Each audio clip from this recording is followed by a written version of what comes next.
This that Red Panda Anthem. Ian, what's up? This that Red Panda Anthem. Red Panda, what's good?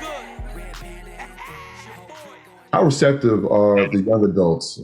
Because I remember days when it was like they didn't understand what was happening, and then I see the kids maybe 2 or 3 years down the line, and like, oh my gosh, I'm so glad we learned that. So that's the first part of the question, and the other part is that how do we make people more aware of the programs that are available to our communities? Because sometimes, especially as parents, they just don't know. They're so busy in their everyday lives that they don't know there's actually programming that can help our young adults and even help them. I know somebody was telling us at Howard, a lot of times in our communities, the child becomes a teacher, especially on subjects that we don't know, we're not familiar with, and financial literacy being one of those. So how has that been for you when you're dealing with the community work?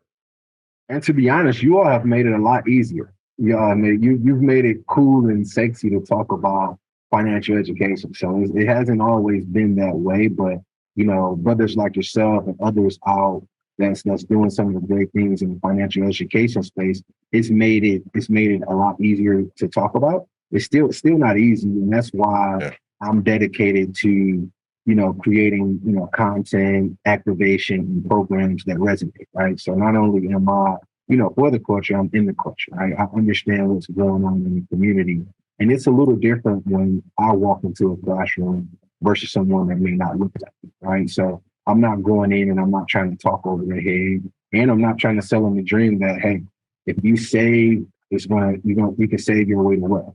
I'm teaching them practical skills, and the way I'm able to teach them practical skills because I'm in it. Yes, I'm working a career, but I know that my career is going to set me up, right? So my career takes care of me, it takes care of my family, but the investments and things that I'm constantly reading and learning, that's going to take care of the next generation, right? So my daughter and her kids and things are going to eat and grow off of the groundwork that I lay here now, not only in my career but from my investments, and that's what we always got to think about. One thing my dad used to always tell me is that each generation has to make the next generation better, right? So we work in a plant so that I can be in the boardroom. So now that I have a seat in the boardroom, it's my job to actually create tables so that my daughter and my child to be can be at the head of those tables that I created and be able to create their own table. So when I'm in these classrooms, I'm talking to the students about really building wealth, right? As a result, you're going to learn about budget, you're going to learn about credit, you're going to learn about home ownership. But I'm really talking to them about changing the trajectory of their family. So when you find out what matters to them most, and a lot of people, what matters to them most is building wealth for their family or getting out of the situation. So when you talk to them about what really matters, it kind of resonates a little more. But it's not always easy, but I thank you guys for making it cool and the things that you're doing. Thank you. I think logically our community wants this information, but emotionally sometimes we get afraid. What do you think is like the number one thing we can do to make the content, information, everything that we share more palatable and to take the fear out of investing? So we will go from dropping an episode to immediate implementation from the audience. No, that's key. And you were talking to someone the other day, you can't always dumb the information down, right? Sometimes you got to encourage people to come up, right? And lift up. So it's really understanding what resonates. And when we think about stuff like Fintropolis, right? The reason why we did Fintropolis is because students are already playing money, right? The reason why we do things like that, like the stock market challenge, is you surrounding them in a team. They're competition. A lot of people feed off of competition. So you're trying to go in and not only as a company do, when we create programs, I'm not going out and I'm sitting in a room full of, my peers saying, hey, what can we do for the community? You actually have to go in the community and talk to the people and understand what it is that they're looking for and how do they want to receive that information, right? It's not about, like I said, dumbing it down, but it's like, what really works, right? When we think about talking about money, it's not always about how much you make and things like that. You got to think about the psychological, ideas about money, the systematic relationships that people in underserved communities have with financial institutions and things like that. So sometimes you got to break down those myths before you jump into educating, right? You don't want to just walk in and say, all right, put your money in the bank, earn interest, or things like that. Yeah. And how did they get to that point? Why are they still cashing a check at the local store? Why they're still holding their money and under their mattress or things like that. You want to understand that psychology behind it before you just start giving them tools. And the last piece is just encourage them to read. Encourage them to read. If you're not a good reader, Audible is a good choice. You got podcasts, you got, you guys, you got Market Mondays, you got Anger Leisure, you got, a lot of great content out there. So find someone that is not only, putting the content out that's truthful and transparent, but someone that you can relate to. And I think that's the easier way to get the information across. So let me ask you this. My last question. What's the hurdles that you're seeing? You work in the corporate side, so we're different, right? So we have the same mission, but we work in different spaces. We're in the media space, we're independent, we're entrepreneurs, so we don't see a lot of, things that people in corporate America see and vice versa.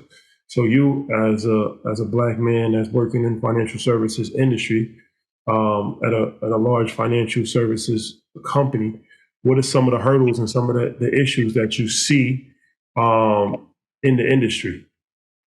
No, great question. I say the biggest hurdles is kind of just breaking down myths, right? So similar to my response before, kind of understanding why people are where they're at and where they want to be. So the biggest hurdles is mistrust. So going in and trying to break down that mistrust and not going in and saying everything that they believe is not true. Some of the things that they believe is true, was true. So making sure that I understand that piece, and then just explaining to people you have to put the work in. No one is out here giving on it, right? You have to put the work in. And from an education standpoint, if you don't have that plan, or you don't know what you're working towards, it's hard to kind of see the other side, right? And there's people out here that's doing great and amazing things that are not, athletes, there's not entertainers and things like that. So showing up sometimes is the hardest part. And when you get there and you kind of explain your journey, some of the things that you've dealt with, I think that helps. But the biggest hurdle is kind of demystifying the myths. Yeah, one of the things I give Ally credit, and obviously you, Demetrius and Jack, and shout out to Erica and the whole team at Ally, is that there's a relatability there. And every time we meet somebody, it feels like it's a family-oriented space, even though it's a corporate. Can you talk about the importance of having relatability? I mean, even the fact that, we have a partnership is like, wait, they actually are hearing what's happening here with Earning Leisure and what's happening in the community. So talk about that, the importance of staying relatable and actually understanding what's happening in the grassroots level. No, that's great. I mean, representation matters, right? So when I speak to people, everyone is pushing entrepreneurship, leave the job and things like that, which I think is pros and cons to everything, right? So when you think about representation in companies like Ally, us being at the table to support organizations like yourselves and brothers that's doing great things like yourself, shows the commitment, right? So D&I is central to who we are, and we're committed to establishing ongoing relationships with consumers within the Black community. Right? We want to show that DE&I is in our DNA, and creating spaces that embrace, diversity, advocacy, and education. So our culture is inclusive, and it embraces and celebrates differences, right? So we want to make sure that when we're out there doing programs and we're out there building relationships, that's shown. It's shown that we're truly an ally with the community. And that's really one of the reasons why I came to Ally and continue to work in Ally. It's the culture piece, right? So how many banks would you see at Art Basel, Timberland and King Push came out? You don't see too many banks investing and supporting, opportunities like that. And it's true from leadership down, right? So Andrea was there, she had a great time. We had a lot of great people there for those events that were doing the Earning Masterpiece. And it's just because we have the right people at the table. Like we've all seen companies and organizations that don't have the right people at the table, what's been the result of that? And I think Ally understands that, and that's why we're, trusted in the community, because we have representation at the table and something to make some of the decisions, and we're committed to making a difference in the community of Black and Brown individuals and communities. Yeah, for sure. That was definitely, legendary situation. United Masses, Earn Your Leisure, Ally. Anytime we get together, it's a spectacle. And definitely, I said that, it was a lot of activations on our Basel, from Meta to, I think, did Chase have one? They did. Chase, a bunch of Fortune 100 companies. Nobody had a line 5 blocks long. So, it's, it's a lot that comes with it. Earn Your Leisure, Ally, we've had a good relationship, so look forward to continuing that relationship. But those type of moments, some things money can't buy. That's a fact. No matter who performs. Yeah. Even if you get Cardi B to perform. Indeed. Don't forget about Fashion Week. That was a movie as well. Fashion Week. That's Fashion Week. Everything. Fashion Week.